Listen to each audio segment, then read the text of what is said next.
Hello friends, welcome to target with PCS. Target with PCS channel में आप सभी का स्वागत है। आज का जो वीडियो है वो है आरओ के मेंस के प्रोस्पेक्टिव से, क्योंकि आरओ के प्री से रिलेटेड आपको कैसे तैयारी करनी है, कौन सी बुक्स पढ़नी है, आपका शेड्यूल क्या होना चाहिए, ये सारी चीज़ें हम पहले वीडियो में डिस्कस कर चुके हैं, जिसका लिंक आपको डिस्क्रिप्शन में दे देंगे। आप उसको जाकर चेक कर लीजिए। और आप सभी को पता है कि आरओ के नोटिफिकेशन की जो डेट है वो कब आने वाला है, ये डिक्लेयर कर दिया गया है आयोग के द्वारा। तो आप सभी ने अपनी तैयारी शुरू कर दी होगी। तो प्री के लिए तो स्ट्रेटेजी पहले ही डिस्कस हो चुकी है। जैसा कि क्या है कि प्री और मेंस दो एग्ज़ाम्स होते हैं आरओ में, तो हमको दोनों चीज़ों को साथ में लेकर चलना होगा। साथ में कैसे तैयारी करनी है दोनों की, तो इसलिए आज हम लेकर आए हैं आरओ के मेंस से रिलेटेड क्या उसका पाठ्यक्रम है, उसको भी थोड़ा डिस्कस करेंगे। किस तरह से पेपर में पूछा जाता है वो भी क्लियर करेंगे। तो चलिए वीडियो को स्टार्ट करते हैं। तो हमारा जो मेंस का जो सिलेबस है, तो पहले क्या है, सबसे पहले हमारा GS1 है जो कि प्री की तरह ही होता है।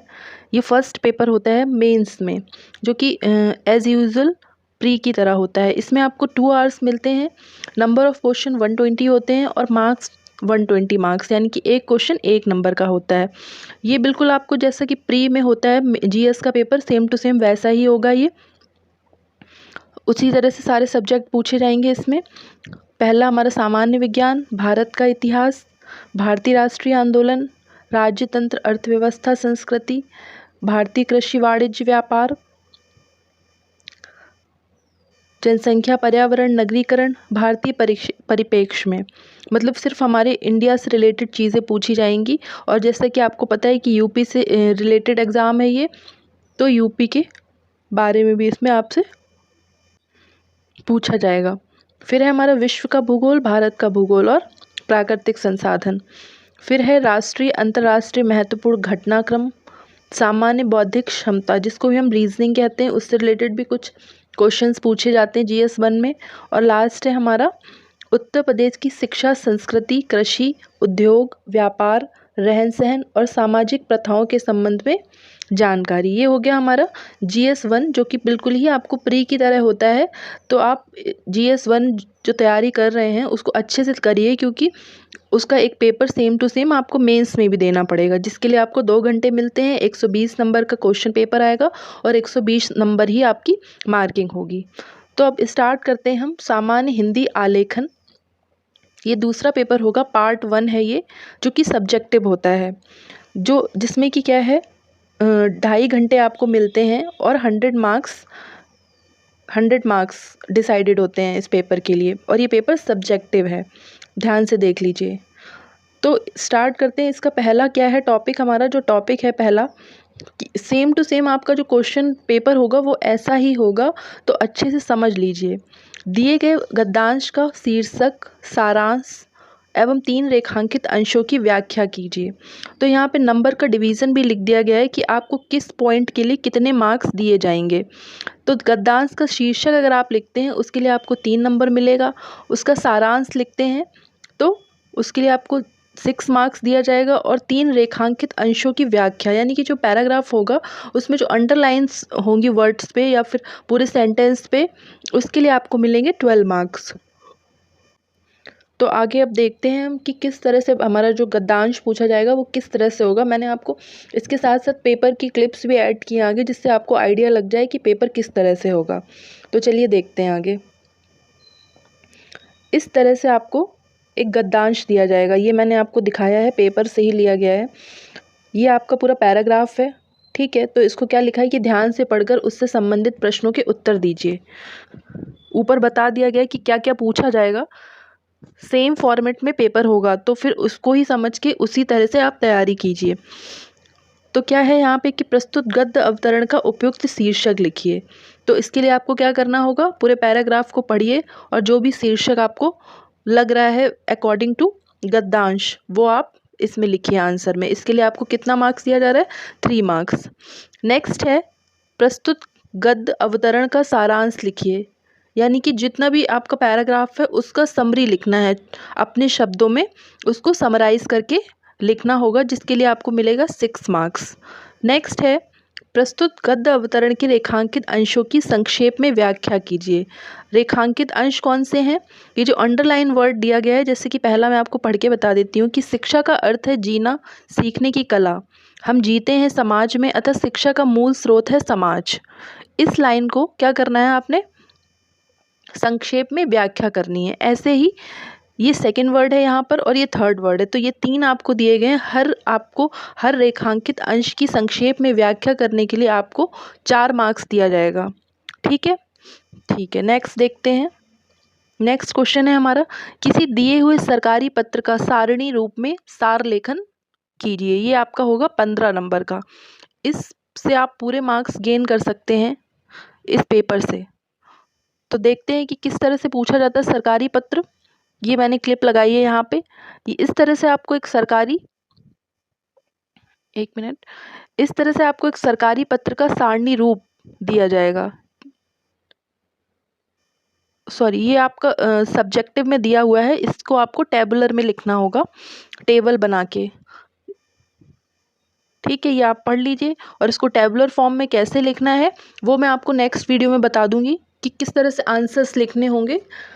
ठीक है, अभी सिर्फ मैं आपको ये बता रही हूँ कि क्वेश्चन कैसा पूछा जाता है, क्या पूछा जाता है और किस तरह से पूछा जा रहा है, ये सिर्फ इस वीडियो में हम डिस्कस कर रहे हैं।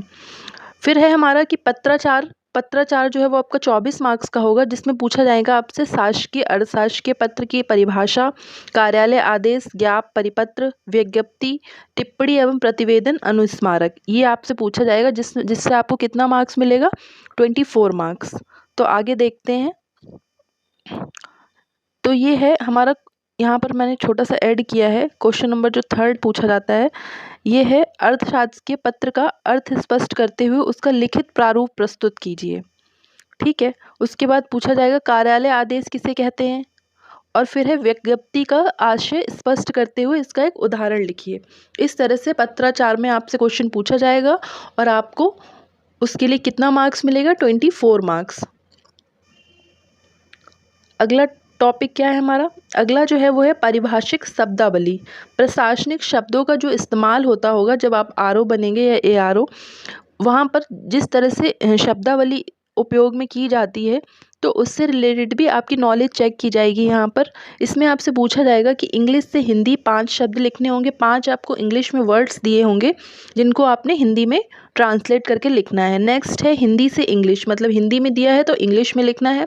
और थर्ड है मुहावरे तथा लोकोक्तियाँ, ये भी आपके 5 वर्ड्स आएंगे। ठीक है, और उसके बाद क्या है? Computer knowledge. तो इसका देख लेते हैं किस तरह से पूछा जाएगा। तो ये लिखा हुआ है जैसे हमारा कि अंग्रेजी शब्दों के हिंदी रूप लिखिए। ये आप यहाँ पर समझ लीजिए कि 5 वर्ड्स दिए गए हैं, प्रोविजो, वाइलॉ, एवंडेंटमेंट, कॉरिजेंडम और कैड्रे। ये आपके जो दिए गए हैं वर्ड्स, इन्हें आपको किस में लिखना है? हिंदी में लिखना है। और नेक्स्ट क्वेश्चन जो दिया गया है क्या है? हिंदी शब्दों के अंग्रेजी रूप लिखिए। ये 5 शब्द दिए गए हैं, इन्हें आपने इंग्लिश में लिखना है। इसके लिए आप क्या कर सकते हैं कि आप जो भी प्रशासनिक शब्दावली वाली बुक होगी वो मैं आपको नेक्स्ट वीडियो में बता दूंगी, और आप प्रशासनिक शब्दावली जो प्रीवियस ईयर पेपर्स में पूछा गया है उनका नोट्स बना लें। और डेली अगर आप अभी से 5-5 शब्द या 10-10 शब्द हिंदी इंग्लिश के डेली पढ़ते हैं तो आई थिंक कि एग्ज़ाम तक आपके जितना भी इम्पॉर्टेंट होगा वो सारा कंप्लीट हो जाएगा। क्योंकि ये सारी चीज़ें हम एक दिन में, जैसे कि हम इंग्लिश की वॉकेब, सिनोनिम्स या एंटोनिम्स एक दिन में याद नहीं कर सकते हैं, इसी तरह से हम इसको भी एक दिन में नहीं कर पाएंगे। तो इसके लिए आप 10-5 मिनट डेली निकाल के एक अलग छोटी सी डायरी बना लीजिए और उसमें इसको करते रहिए। यहाँ से आपके 20 मार्क्स आपको मिलेंगे। ठीक है, चलिए अब नेक्स्ट क्या है? मुहावरे लोकोक्तियाँ, इसको भी पढ़ते रहिए। मुहावरे आपको समझ में आ जाए, लोकोक्तियाँ टफ आ सकती हैं, तो इन सब चीज़ को भी पढ़ते रहिए। और नेक्स्ट है हमारा लास्ट, कंप्यूटर संबंधी निम्नलिखित प्रश्नों के संक्षेप में उत्तर दीजिए। संक्षेप में उत्तर दीजिए यानी कि यहाँ पर भी आपको सब्जेक्टिव फॉर्म में आंसर्स लिखने होंगे। कंप्यूटर की कोई भी बुक खरीद लीजिए और उसको आप पढ़ते रहिए। ज़्यादा टफ नहीं मिलेगा, ये सिंपली क्वेश्चंस पूछे गए हैं इसमें। जैसे कि ऑपरेटिंग सिस्टम से आप क्या समझते हैं, 2-2 नंबर के क्वेश्चन है तो ज़्यादा आपने लिखना भी नहीं होगा। वर्तमान परिदृश्य में उपयोग किए जाने वाले लोकप्रिय ऑपरेटिंग सिस्टम कौन से हैं। सेकंड है www क्या है, इसकी उपयोगिता बताइए। यहाँ पे www का फुल फॉर्म बता दीजिए, ये क्या है और किस लिए यूज़ होता है। इंटरनेट ब्राउज़र, कंप्यूटर में मेमोरी होती है कितने प्रकार की, रैम और रोम में क्या डिफरेंस है, HTTP क्या है, इसके उद्देश्य क्या हैं। यहाँ पे हमारा सेकंड पेपर भी फिनिश हो रहा है कि ये सब पूछा जाता है। तो आप लोगों को क्लियर हो गया होगा कि मेंस के लिए हमें किस तरह से प्रिपेयर करना है। चलिए अब नेक्स्ट देखते हैं पार्ट 2। पार्ट 2 में आपसे क्या पूछा जा रहा है, जैसे कि आपसे प्री में हिंदी का पेपर होगा उसमें आपके 6 टॉपिक्स आएंगे सेम, और आपका जो मेंस होगा इसमें आपका 5 टॉपिक्स आएंगे ओनली। फर्स्ट है विलोम शब्द, वाक्य वर्तनी शुद्धि, अनेक शब्दों के लिए एक शब्द, तत्सम तद्भव और विशेष और विशेषण। यहाँ पर आपका एक टॉपिक नहीं पूछा जा रहा है जो कि प्री में पूछा जाता है, पर्यायवाची। और विलोम शब्द कितने होंगे, 6 क्वेश्चंस होंगे 5 टॉपिक से, यानी 5 × 6 टोटल 30 क्वेश्चंस मिलेंगे। इसको करने के लिए आपको हाफ एन आवर मिलेगा, और 6 मतलब हर शब्द के विलोम का यानी कि 6 शब्द आएंगे तो 12 मार्क्स होंगे, यानी कि एक क्वेश्चन 2 मार्क्स का होगा। यहाँ पे आपको समझ में आ गया हो, ये पेपर ऐड कर दिया गया है नीचे, आप इसको आराम से देख सकते हैं कि किस तरह से क्वेश्चन पूछे जाएंगे। ये अशुद्ध शब्द, विलोम शब्द के गलत युग्म, ये सब हो गया आपका 30 मार्क्स का पूरा ये क्वेश्चन पेपर मैंने पूरा ऐड किया है यहाँ पे, आप इसको आराम से चेक कर लीजिए। अब हमारा जो सेकंड पेपर होगा यानी कि थर्ड पेपर सॉरी, जो हमारा थर्ड पेपर होगा वो होगा हिंदी निबंध का पेपर होगा। ठीक है, इसके लिए आपको कितना टाइम मिलेगा, 3 घंटे। 3 घंटे मिलेंगे और आपको 3 खंड होंगे इसमें, हर खंड से चुन करके आपको एक क्वेश्चन लिखना हो, एक निबंध लिखना होगा। जैसे कि पहला है साहित्य और संस्कृति, दूसरा है सामाजिक क्षेत्र, तीसरा है राजनीतिक क्षेत्र। इनसे रिलेटेड कोई टॉपिक दिया जाएगा, करंट का भी हो सकता है, जो भी आपको अच्छा मतलब लगे कि आप बहुत अच्छा लिख सकते हैं उस टॉपिक पे आप निबंध लिखिए। आपको 9 टॉपिक्स होंगे यहाँ पे, जिसमें से आपको सिर्फ 3 लिखने हैं। सेकंड में है विज्ञान, पर्यावरण, प्रौद्योगिकी, आर्थिक क्षेत्र, कृषि और व्यापार। तीसरे खंड में है राष्ट्रीय अंतर्राष्ट्रीय घटनाक्रम, यानी कि आप करंट अफेयर पढ़ते रहिए डेली, एडिटोरियल पढ़ते रहिए हिंदी का, जनसत्ता या दैनिक जागरण का। प्राकृतिक आपदाएं, भूस्खलन, चक्रवात, राष्ट्रीय विकास योजनाएं, जो भी योजनाएं बहुत ही चर्चा में हो वो सारी आपसे यहाँ पर पूछी जा सकती हैं। इसका भी मैंने क्वेश्चन ऐड किया है, क्वेश्चन पेपर ऐड किया है जो पूछा गया था, ये 2021 का है शायद से। तो इसमें देखते हैं कि क्या पूछा है। पहले खंड में संस्कृति, साहित्य और समाज के अन्योन्याश्रित संबंधों पर विचार कीजिए। राष्ट्रीय एकता की दृष्टि से कश्मीर समस्या पर विचार कीजिए। भारत की मौलिक एकता क्या है, उदाहरण सहित विवेचना कीजिए। तो हर एक निबंध को आपको 600 वर्ड्स में लिखना है। ठीक है, उसके बाद है हमारा विज्ञान, जहाँ विकास का कारक है, ये दूसरा खंड है। वहीं विज्ञान मतलब जिस तरह से आपको ऊपर टॉपिक बताए हैं उसी तरह उसी टॉपिक से रिलेटेड कुछ पूछा जाएगा आपसे।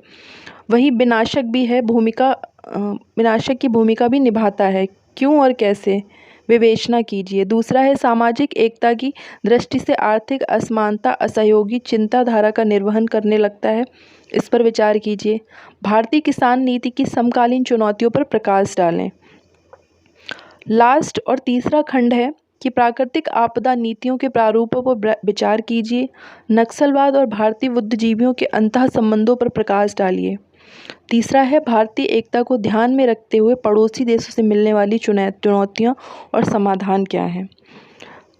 तो आई थिंक आपको समझ में आ गया होगा कि हमें मेंस की तैयारी किस तरह से करनी है। और जो आपका ये सेकंड पेपर है सामान्य हिंदी और आलेखन, अकॉर्डिंग टू मी इस पेपर में आप पूरे मार्क्स गेन कर सकते हैं बिना ज़्यादा मेहनत किए हुए।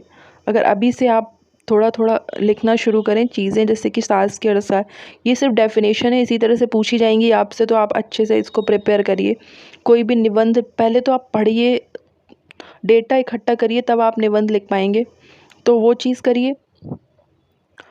तो आई थिंक आपको समझ में आ गया होगा कि हमें मेंस की तैयारी किस तरह से करनी है, और मैंने यहाँ पे डिटेल में आपको बता दिया कि क्वेश्चन पेपर किस तरह से पूछा जाता है, और आप बहुत सारे बच्चे हैं जो न्यू होंगे, मतलब कि जो पहली बार RO देंगे, उनके लिए स्पेशली ये वीडियो है।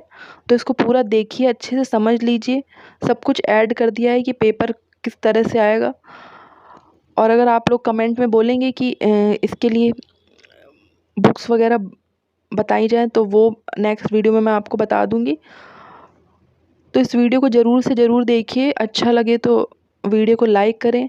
और हमारा टेलीग्राम पर चैनल है जिसमें कि 26,000 प्लस स्टूडेंट्स हैं। उसमें हमारा एक बैच भी चल रहा है, practice batch GS Hindi current affair, जो कि सिर्फ 199 रुपीज़ GS प्लस हिंदी आपको पे करना होगा। और उसमें हम आपको डेली प्रैक्टिस करा रहे हैं, हर संडे आपको टेस्ट करा रहे हैं। और हिंदी के लिए GS और करंट का तो कोई भी मतलब एंड नहीं है, तो उसकी हम गारंटी नहीं ले सकते। बट हाँ, एक आपका जो एक शेड्यूल मेंटेन हो जाएगा डेली प्रैक्टिस करने का, आपको आदत हो जाएगी ऑब्जेक्टिव क्वेश्चंस को सॉल्व करने की। तो इस तरह से उस बैच को चलाया जा रहा है। हिंदी के लिए अगर आप डेली हम लोग जिस तरह से क्वेश्चंस करा रहे हैं, 1 जून से हमारा बैच चल रहा है, और आप उसको जुड़ सकते हैं सिर्फ 199 रुपीज़ में GS प्लस हिंदी बैच। और करंट अफेयर का जो बैच चल रहा है वो है 149 में, जहाँ पे आपको डेली करंट अफेयर के MCQ मिल रहे हैं विद डिटेल्ड सल्यूशन।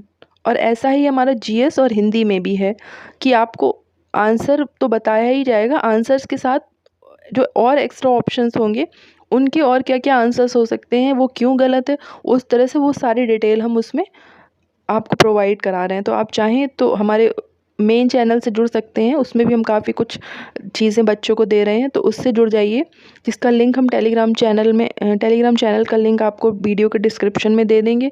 और RO की प्री के लिए कौन सी बुक्स पढ़नी है, शेड्यूल क्या होना चाहिए, स्ट्रेटेजी क्या होनी चाहिए, वीडियो हम पहले ही बना चुके हैं, उसको आप भी देख सकते हैं, उसको भी हम नीचे डिस्क्रिप्शन में दे देंगे।